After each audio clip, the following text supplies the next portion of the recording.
So today I'm jumping into CJC 1295, no DAC, and ipamorelin. I believe it's important that I make this video because I didn't cover certain topics in my last video of CJC 1295 and ipamorelin, and I've also gotten a lot of questions and comments on how to research these peptides still. So we're going to be covering some super important topics today. That way you guys have all the accurate, updated information that you need, so don't have to look anywhere else. Some of the topics that we're going to be covering today is separate vials of CJC 1295, no DAC, and ipamorelin, so you know how to research them separately, no blends.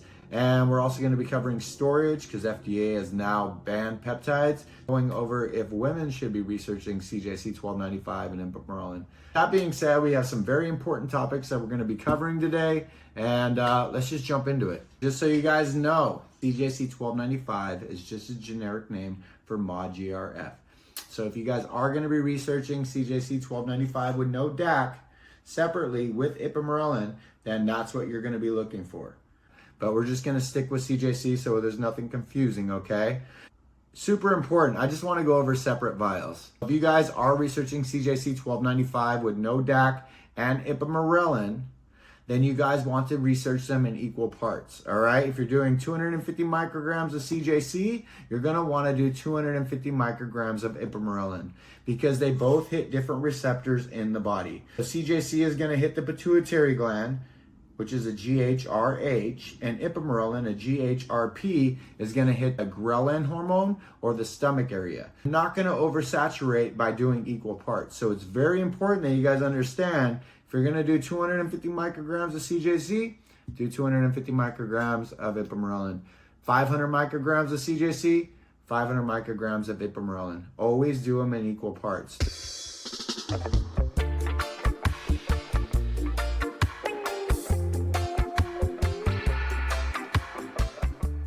One thing I want to cover, I'm learning a lot about, is it actually takes about 200 to 250 micrograms to stimulate the pituitary gland enough to be able to get those anti-aging benefits. So I have heard of people not getting any results from these peptides, and me doing a lot more research, finding out 200 and under, you may get a little bit of benefits from the CJC by stimulating the pituitary gland, but 200 to 250 is a very, very conservative amount. So just know that, all right? If you guys are doing 150, you guys aren't going to get the best benefits. Let's just say that. I know in my previous video, I said if you're going to split your dosage of 300 micrograms, you could do 150 in the morning, 150 in the evening. If you guys are looking for anti-aging benefits, I'd recommend from anywhere 250 to 300 micrograms.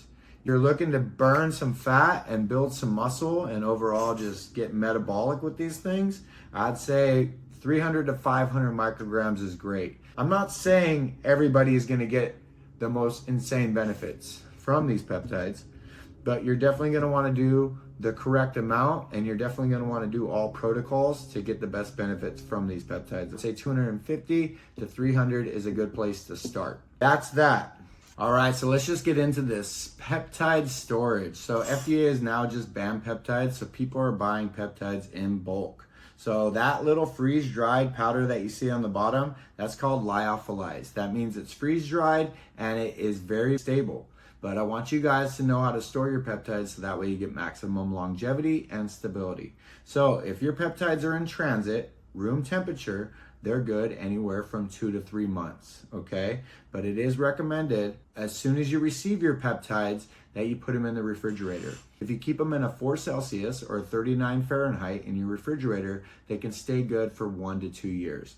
But if you're buying peptides, let's say for a month to 2 months worth, even more, 5 year, whatever, you want to keep them in the freezer from a negative 18 Celsius to a 0 Fahrenheit. This will ensure your peptides can last anywhere from 2 to 3 years, probably longer. After you reconstitute your peptide, the bacteriostatic water that you're putting into your peptide is just a preservative. It lasts 28 days. But some peptides have longer stability and shelf life than others, so they can last a little bit longer, but regardless, the preservative only keeps the peptide good for about 28 days. After that, it loses potency very, very quick. That's that right there. Cool. Maximum dosage. So a lot of people don't know this, but maximum dosage, even in my last video, I said you can do up to 500 micrograms of CJC 1295 and ipamorelin. Now learning you can do 750 micrograms of each peptide in one day. But this really is for athletes, people that are expending tons of energy, professional athletes, people that are always in the gym, bodybuilders, I don't care, professional wrestlers, Quidditch players, I don't know. I mean, this really does help regulate your hormones when you are doing larger amounts of CJC 1295 and ipamorelin, but it is very beneficial for those super athletes. That's maximum dosage. Do not exceed that. You do not do 750 micrograms at once. You could do 250 micrograms in the morning, 250 micrograms after a hard, intensive workout, 250 micrograms in the evening. You can also do 250 micrograms in the morning, and let's say you just want to do one big shot at night, 500 micrograms in the evening. With that being said, that is maximum dosage for CJC 1295, NODAC, and ipamorelin. So this is a very important topic I just want to cover real quick. Should women be doing peptides? Amino acids are very, very crucial for our body. Our body's made up of amino acids. It releases that HGH back into our system, so we get youthful maximum benefits. And so yes, it is very important that women and men research peptides. Quick, and that's that. CJC with DAC. I just want to cover this real quick. I don't know a lot about it, but the one thing I do know is you do not want to research it. The reason is it doesn't mimic the same release of HGH as CJC 1295 NODAC or MOD-GRF, and that doesn't mimic the way that our natural body releases it, so it is not beneficial for you.